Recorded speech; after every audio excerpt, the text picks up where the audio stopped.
Bab 2882. Perubahan Sekte Kebenaran. Jika benar-benar tidak bisa, baru pergi cari kakak kedua, mungkin saja dia punya solusi.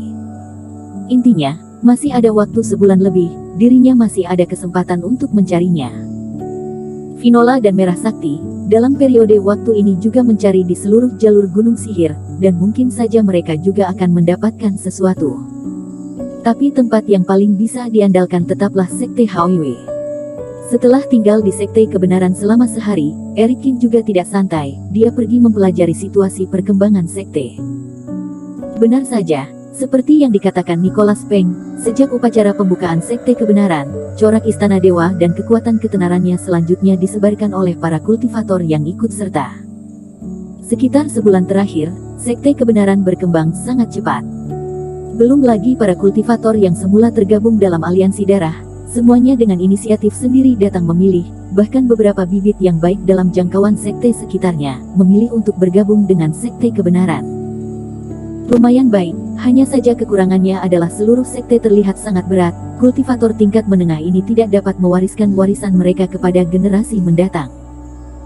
Mungkin baik-baik saja untuk jangka pendek, tetapi dalam jangka panjang, seiring bertambahnya usia para kultivator, itu pasti akan merugikan perkembangan sekte. Namun kini semakin banyak anak muda bahkan anak-anak di Sekte Kebenaran, meski tingkat kultivasi mereka tidak cukup tinggi, mereka seperti selembar kertas kosong. Selama memiliki bakat yang cukup, kamu dapat tumbuh dengan cepat di bawah bimbingan pelatihan. Dengan begitu, Sekte Kebenaran dapat terus berjalan dalam siklus yang baik. Erikin, mengenakan topeng wajah roh, dengan santai mengamati para murid sekte internal sedang berlatih. Meski wajah roh Erikin cukup menakutkan, tetapi para murid tidak takut saat melihatnya, malah menunjukkan ekspresi kekaguman mereka. Saat mereka bergabung ke dalam sekte, mereka ditanamkan dengan berbagai kekuatan ajaib leluhur perintis. Ada yang dibuat oleh Erikin sendiri, dan ada juga yang dibuat oleh Nicholas Peng. Intinya, murid yang masuk Sekte Kebenaran, semuanya kagum pada Erikin. Dan topeng ini, semua orang tahu adalah lambang leluhur perintis. Selama sebulan lebih, para murid ini tidak pernah melihat Erikin, dan tidak disangka hari ini melihat kedatangan leluhur perintis, mana mungkin tidak bersemangat. Belum lagi murid-murid yang baru masuk ini, bahkan para kultivator di atas panggung juga gugup. Para murid dan para master guru ini, semuanya adalah kultivator yang diselamatkan oleh Erikin di lautan tak berujung, orang-orang yang pernah melihat dengan mata kepala sendiri metode Erikin yang luar biasa. Jika murid-murid ini hanya menghormati dengan ucapan saja, maka dalam hatinya benar-benar terkejut dan menyembah Erikin seperti dewa. Namun, melihat Erikin sedikit mengangguk ke arah dirinya, menunjukkan dirinya tidak boleh berhenti mengajar Taoisme. Kemudian sosoknya melintas dan pura-pura pergi, tetapi sebenarnya dia bersembunyi di tempat. Melihat Erikin pergi, kultivator fase transendensi ini secara bertahap menjadi tenang. Saat dia mengajarkan teori kultivasi, para murid di bawah juga pulih dari keributan, dan mendengarkan ajarannya dengan cermat. Yang mengejutkan Erikin adalah, saat kelas akan segera berakhir, di belakang bawah podium, sebuah cahaya tiba-tiba melesat ke langit.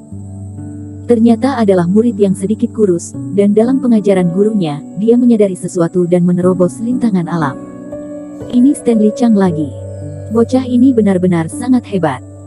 Dia baru saja masuk sekte selama 10 hari, dan dia telah menembus 2 tingkatan alam kecil, bahkan melampaui 1 bulan kultivasi kita.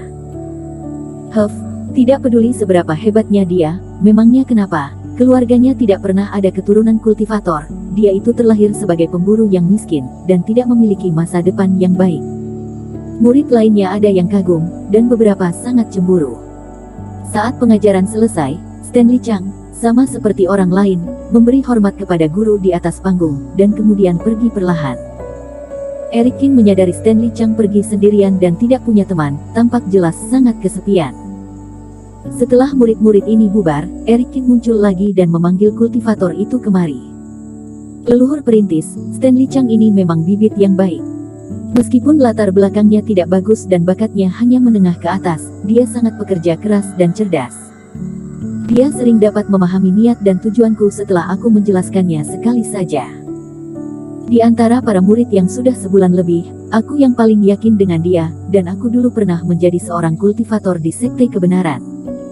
Jenius seperti itu sangat langka. Melihat Erikin tertarik, kultivator itu memperkenalkannya. Lalu mengapa dia tidak bersama kelompoknya, atau dia dikucilkan? Erikin mengerutkan kening. Ini juga merupakan masalah yang tidak ada solusi. Kultivator menggelengkan kepalanya dengan canggung. Sekte kami baru berdiri sebulan lebih. Siapapun yang mengandalkan orang lain setelah mengetahui berita, biasanya adalah seorang kultivator di klan, bisa mengetahui kekuatan sekte kebenaran. Dan Stanley Chang ini, karena desa tempat tinggalnya, jarak dari sekte kebenaran kita beberapa ratus mil, kebetulan terpilih dari mendeteksi dan menyeleksi akar spiritualnya. Jadi, latar belakang Stanley Chang berbeda dari orang lain. Orang-orang ini secara alami akan memandang rendah Stanley Chang, dan bahkan menggertaknya di saat awal. Meskipun kami telah berulang kali menegur murid yang bersikap buruk, sekarang tidak berani lagi melakukan apapun pada Stanley Chang, tapi kelompok orang sengaja menjauhkan diri dari dia. Erikin mengangguk. Yang lainnya adalah keturunan pertapa abadi. Anak ini berdarah orang biasa. Meskipun dipaksa untuk berlatih bersama, mereka mungkin tidak akan memiliki bahasa yang sama. Terlebih lagi, Stanley Chang begitu unggul, di usia ini, sudah begitu unggul hingga membuat iri orang lain. Tetapi jika kehendak Stanley Chang teguh, itu akan baik-baik saja. Jika dia terus dikucilkan dan ditekan, tidak hanya hidupnya akan menyakitkan, tetapi energinya akan tersebar, psikologisnya mungkin akan bermasalah, dan pada akhirnya akan mempengaruhi bakatnya. Bibit yang begitu bagus, karena dirinya telah melihatnya, maka tidak mungkin mengabaikannya. Tetapi metode ini juga sangat penting, tidak dapat mengubah lintasan kultivasi normal Stanley Chang, dan juga membiarkan dia secara bertahap berintegrasi ke dalam sekte. Keesokan paginya, Stanley Chang bangun pagi-pagi seperti biasanya, bersiap untuk pergi ke puncak gunung untuk berlatih. Duduk bersila dapat dilakukan di mana saja, tetapi Stanley Chang lebih memilih puncak gunung, karena tidak ada seorang pun di sana, dan tidak banyak tatapan permusuhan dan sinisme. Setelah berjalan keluar dari rumah kayu, di luar banyak murid yang sudah bangun, dan saat berjalan keluar, bersiap mencari tempat untuk berlatih. Jenius juga keluar sepagi ini. Hehe, apa kamu takut dikejar oleh kami? Jangan khawatir, ini hanya masalah waktu. Jangan lihat, kamu saat ini berada di depan, tetapi perkembangan selanjutnya mengutamakan pengalaman. Ayahku dapat mewariskannya kepadaku, tetapi kamu hanya dapat memikirkannya. Beberapa orang melihat Stanley Chang, mendengus dingin, dan langsung mencibir. Beberapa orang mengerutkan kening dan menggelengkan kepala, tidak puas dengan perkataan orang-orang ini, dan bahkan merasa simpati terhadap Stanley Chang. Tapi sekarang semua murid mengasingkannya, dan orang-orang ini juga khawatir diri mereka juga dikucilkan oleh orang lain, jadi tidak akan membela Stanley Chang.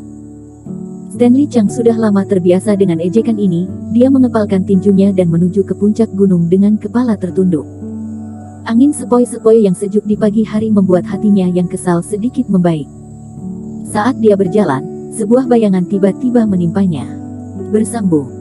Bab 2883. Bibit baru sekte. Leluhur perintis. Di jalan batu yang sepi, melihat Erikin, mata Stanley Chang tiba-tiba membelalak, bicara pun tidak jelas. Dia tidak menyangka, di tempat terpencil seperti itu, ternyata bisa melihat tokoh besar yang paling dia kagumi di dalam sekte. Stanley Chang tiba-tiba linglung, bahkan tidak tahu apakah harus berlutut atau membungkuk. Kamu akan pergi ke puncak gunung untuk berlatih. Bisakah bawa aku bersamamu? Erikin tersenyum, tetapi tidak peduli, lalu berjalan di depan dengan tangan di belakang. Stanley Chang bahkan lebih bingung, sulit dipercaya. Meskipun dia masih muda, tetapi dia sangat pintar. Leluhur perintis tidak merasa bosan, berdiri sendiri di jalan, apakah dia sengaja menunggu dirinya? Kenapa seperti ini? Baik. Melihat Erikin berjalan pergi, Stanley Chang buru-buru membungkuk dan memberi hormat, lalu menggigit bibir bawahnya dan segera mengikuti. Namun di sepanjang jalan, Erikin tidak mengatakan apa-apa, ini membuat hati Stanley Chang yang khawatir, perlahan menjadi tenang. Di puncak gunung, matahari belum terbit di cakrawala. Dua bayangan, satu besar dan satu kecil, duduk di atas batu biru di puncak gunung. Masih tidak berbicara. Setelah semangat di awal, Stanley Chang juga menjadi tenang, melirik Erikin, kemudian mulai duduk bersila dan berlatih. Kedua Reiki terus mengalirkan aura. Hanya saja aura di sisi Erikin sangat kental, seperti ikan paus yang menelan air laut, sedangkan aura di sisi Stanley Chang seperti gumpalan dupa, sangat lemah. Perlahan-lahan, matahari pagi terbit, dan cahaya merah menembus awan dan menyinari mereka berdua. Setelah berlatih selama 1 jam, Stanley Chang secara bertahap mengakhiri latihannya. Sudah hampir waktunya, dia harus pergi mendengar kelas pagi di sekte. Stanley Chang merasa sedikit menyesal. Awalnya, dia berpikir Eric Kin akan mengajarinya sesuatu, dan bahkan memberinya kesempatan besar. Tapi Eric Kin tidak mengatakan apa-apa, seolah-olah dia benar-benar hanya datang untuk berlatih bersama. Pada saat ini, Eric Kin juga menyimpan reikinya. Namamu Stanley Chang, kan? Eric Kin akhirnya memecah kesunyian. Ya, leluhur perintis, Stanley Chang berkata patuh. Eric Kin menunjuk ke lautan awan yang indah yang diwarnai oleh cahaya matahari terbit di kejauhan. Pada saat ini, matahari terbit di langit, cahaya menembus awan stratus, dan di bawah pembiasan cahaya, awan itu berwarna-warni, seperti negeri dongeng. Apakah menurutmu awan fajar ini cantik? Stanley Chang terkejut sesaat, meskipun setiap hari dia pergi ke puncak gunung untuk berlatih, dia tidak pernah memperhatikannya. Cantik sekali. Mengangkat kepalanya dan melihatnya dengan serius untuk sementara waktu, Stanley Chang mengangguk. Bagaimana jika dia dibandingkan dengan awan gelap? Eric Kin bertanya. Tentu saja karena cahaya pagi. Jika awan gelap, maka akan ada badai hujan. Stanley Chang tersenyum masam. Keluarganya hanyalah pemburu biasa. Yang paling dia takuti adalah perubahan cuaca. Banyak pemburu tua di desa kehilangan nyawa karena angin dan hujan yang tiba-tiba. Tapi entah itu cahaya pagi atau awan mendung, semuanya memiliki satu karakteristik, apa kamu tahu? Eric Kin bertanya. Stanley Chang berpikir sejenak dan berkata, semuanya adalah awan, dan semua itu akan menghilang. Benar, entah itu cahaya pagi atau awan mendung, bentuk awan tidak bertahan lama, sama seperti hidup kita, ada yang indah dan berwarna-warni, dan ada awan gelap yang menutupi bagian atasnya, tetapi bagaimanapun, bukan tentang perubahannya, tapi tentang apa yang ingin kamu lihat. Kata-kata Eric Kin membuat tubuh Stanley Chang bergetar. Dirinya datang ke sekte kebenaran selama belasan hari. Sejak hari ketiga, dia datang ke puncak gunung untuk berlatih setiap hari, tetapi tidak pernah mengamati keindahan lautan awan, tetapi setiap hari hanya khawatir tentang hubungannya dengan siswa lain, dan marah atas tuduhan dan ejekan mereka yang tidak masuk akal. Tetapi di dunia, di sepanjang tahun, apalah artinya ini? Leluhur perintis, maksudmu? Stanley Chang tiba-tiba bangkit dan menatap Eric Kin dengan penuh semangat, dia merasa mengerti apa yang dikatakan Eric Kin. Aku tidak mengatakan apapun. Kamu bisa merasakan sesuatu, itu andalkan dirimu. Eric Kin tersenyum, bangkit dan turun ke bawah gunung. Ayo. Sepanjang jalan, Stanley Chang berpikir keras, mengingat setiap kata yang baru saja diucapkan Eric Kin. Saat dia pulih kembali, Stanley Chang menyadari dirinya telah tiba di kediaman murid partai bagian dalam, dan Eric Kin masih belum pergi. Semangat. Datang ke kediaman, Eric Kin menepuk bahu kurus Stanley Chang dan pergi. Tidak mengatakan apa-apa lagi. Swah. Di kediaman, melihat Stanley Chang kembali bersama Eric Kin, dan Eric Kin menyemangati Stanley Chang. Mata semua murid membelalak seolah-olah melihat hantu, tidak dapat mempercayai apa yang mereka lihat. Mata semua orang penuh kerumitan dan menatap Stanley Chang. Sebenarnya kenapa? Kenapa Stanley Chang bersama leluhur perintis, dan apa yang mereka berdua katakan? Wajah Stanley Chang langsung memerah dan menjadi bingung.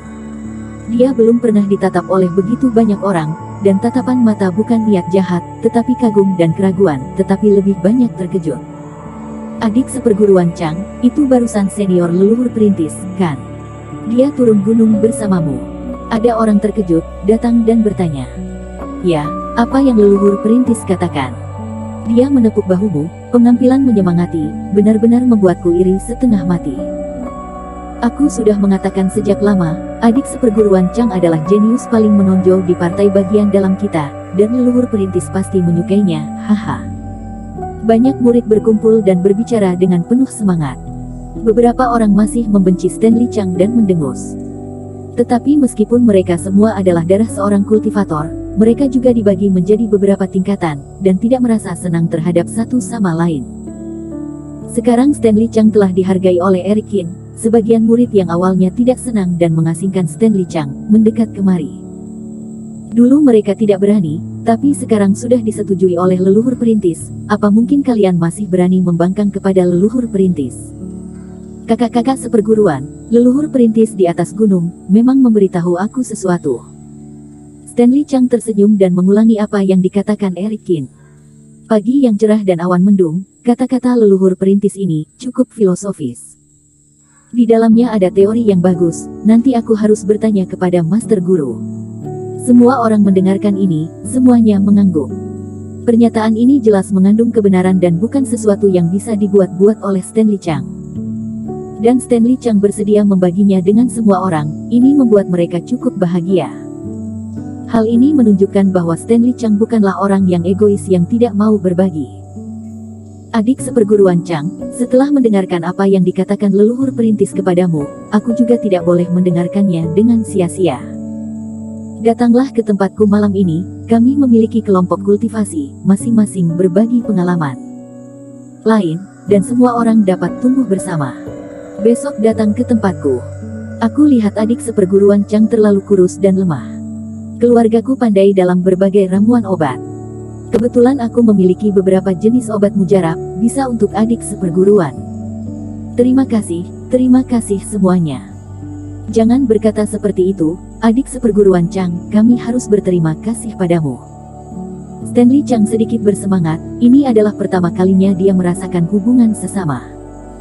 Dan dia juga tahu, selanjutnya jika dia memperlakukan semua orang dengan tulus, dia tidak akan kesepian seperti sebelumnya. Semua ini karena leluhur perintis. Dan kini, Stanley Chang pun punya mimpi baru. Dia ingin berusaha meningkatkan tingkat kultivasinya, dan berusaha menjadi pejuang kebanggaan Sekte Kebenaran suatu hari nanti, agar bisa berada di gerbang Eric Qin. Eric Qin, kamu benar-benar punya solusi. Eric Qin dan Nicholas Peng, saat ini, berada di langit di atas kediaman murid partai bagian dalam, diam-diam menyaksikan apa yang terjadi di bawah. Namun, keduanya menyembunyikan sosoknya, jadi tidak ada yang tahu. Bersambung.